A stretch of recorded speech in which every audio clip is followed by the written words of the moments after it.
Hello दोस्तों, तो रउरा सबके स्वागत बा भोजपुरी गाना 111 पर। आशा करत तनी कि रउरा सब अच्छा और स्वस्थ होखेम। तो आज हम गावेगा तनी तनी सांवर तनी गोड़ बाड़ी थोड़े थोड़ बाड़ी हो सॉन्ग। तो कैसा लगी कमेंट में बताएं लोग। जौन पवन सिंह के गाना है। तो अभी तक चैनल के सब्सक्राइब नहीं किए लोग तो प्लीज़ सब्सक्राइब करी लोग, बेल आइकन के दबाल मत भूलिए लोग। वीडियो अच्छा लगे तो लाइक कमेंट शेयर जरूर करी लोग दोस्तों के पास ज़्यादा से ज़्यादा। तो चलिए स्टार्ट करत तनी गाना, बनल रही हमरा साथे।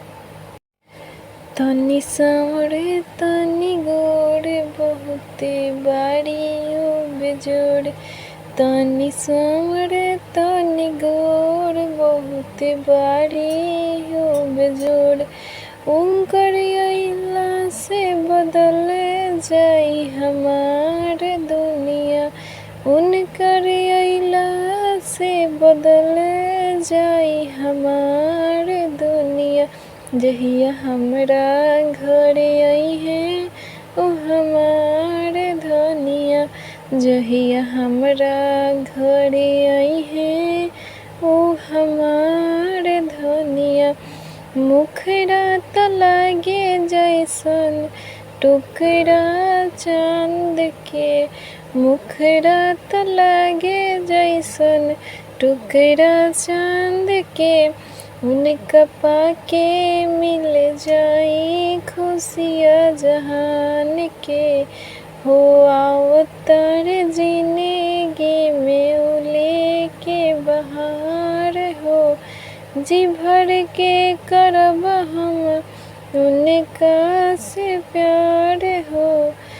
लौके लियो चारों ओर देख के नाचे मनवा मोर, लौके लियो चारों ओर देखी देख नाचे मनवा मोर।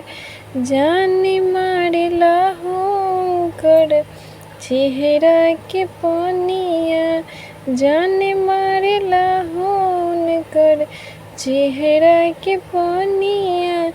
जहिया हमरा घरे आई है ओ हमार धनिया, जहिया हमरा घरे आई है ओ हमार धनिया।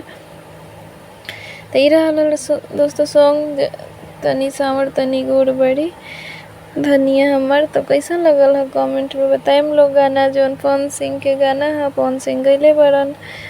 तो आशा करत तनी रउरा सबके पसंद आइल हुई गाना। तो ऐसे ही गाना सुने खातिर चैनल के सब्सक्राइब लाइक शेयर जरूर करी लोग, ज़्यादा से ज़्यादा दोस्तों के पास शेयर करी लोग। तो बनल रही हमरा साथे, मिला तनी रउरा लोग से नेक्स्ट वीडियो में। तब तक खातिर जय श्री राम दोस्तों।